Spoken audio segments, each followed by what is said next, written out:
Kentucky is moving a bill through its Senate right now that would criminalize insulting police officers. Now, I don't mean criminalize as in a little fine. I mean criminalize as in jail time. Let's go ahead and talk about it.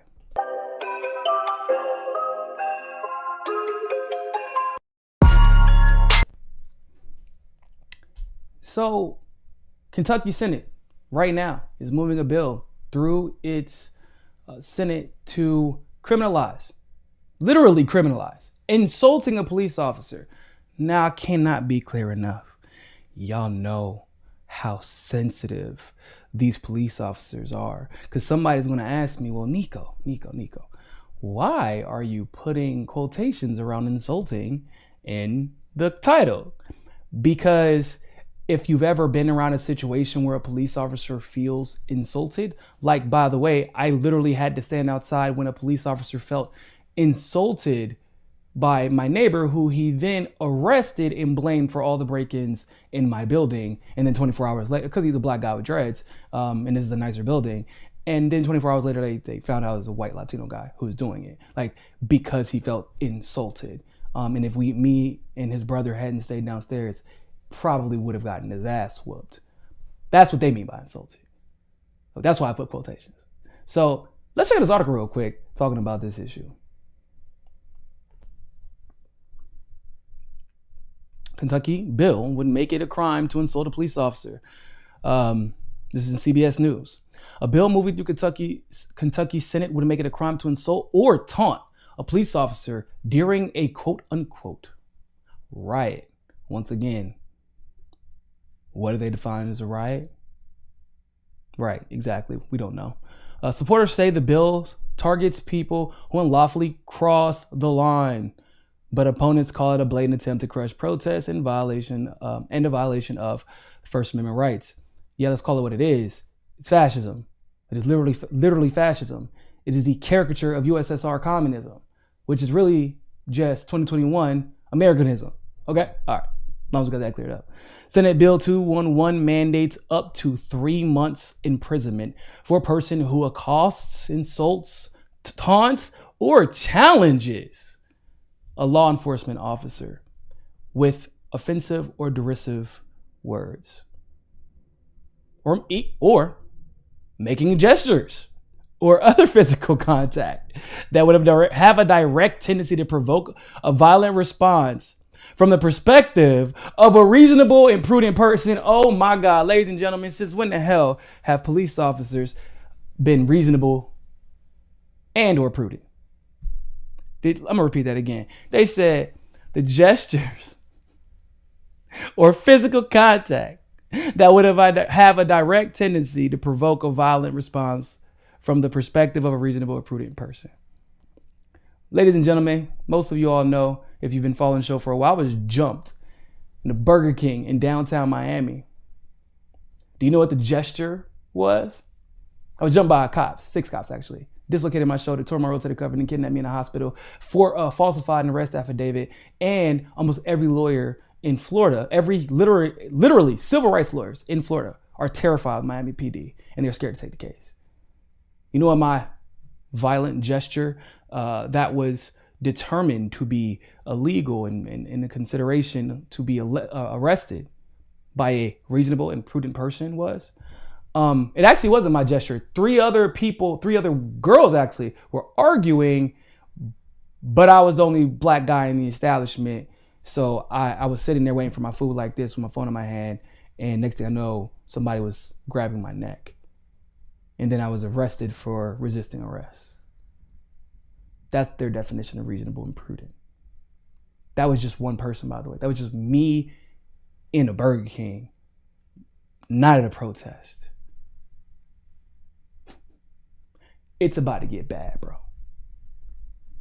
This is fascism.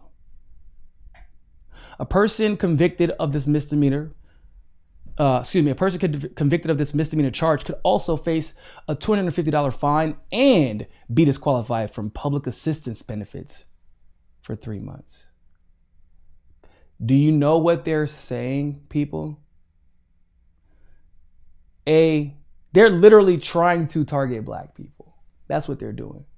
I am not saying that black people exclusively use assistance from the government. So don't even try to go there. What I am saying is that logically speaking, people, these laws are targeting what they call riots. So if it's a riot, they really mean protests that black people or people of color or anybody are participating in that could benefit black people, people of color, or any group that is being marginalized or attacked by police officers or the establishment. So because of that, we know that they're in this protest most likely because of how they're being disproportionately treated, whether it be financially or physically, literally. Okay. So it stands to reason that if the people who would be participating at this protest because they're not being treated fairly when it comes to this economy in this system that is attacking them, of course they would be likely on assistance because they're not getting the assistance they need, and therefore this would deter them from seeking the assistance they need through a protest. It says here that the bill has a provision pushing back on the defund the police movement, stating that government entities that fund law enforcement agencies must maintain and approve their respective financial support. The bill advanced through the Senate's Veterans, Military Affairs, and Public Protection Committee on Thursday in a 7-3 vote, with only Republicans supporting it. It now moves to the full Senate and could be passed there as early as a week, and would then need to be passed in the House. Republicans control both chambers of Kentucky's legislature. So y'all know I criticize the Democrats because it's important to hold people accountable, especially when those people like to claim that they're on your side, right? That's why we make sure to take care of that. Now, blue no matter who people who swear that you're also constitutionalists, who swear this isn't about black lives. This is all lives.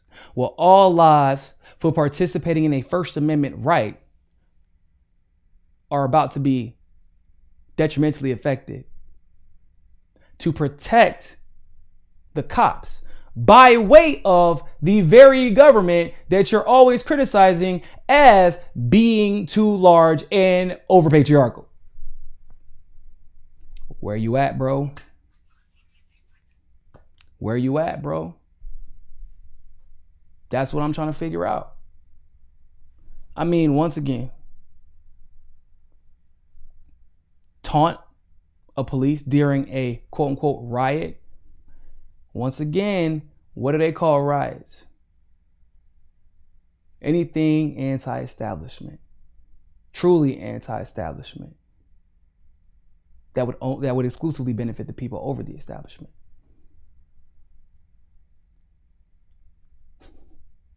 A cost, $250 fine, convicted for 3 months potentially. Oh, mandatory. My apologies. No, excuse me.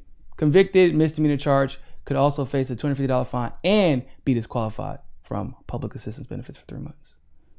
And oh, by the way, you have to throw in another fine, right? Because if you get arrested, I'm just telling you from experience, if you get arrested for anything and you say, "What did I do?" you're violently resisting arrest now.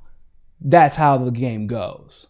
So blue, no matter who people, why are you not speaking up about the fact that this patriarchal overarching government that y'all don't like is now once again doing something in favor of the institutions, the fascist institutions that protect this patriarchal government that y'all don't like, using this system, institution that y'all supposedly support because they're supposed to be honorable.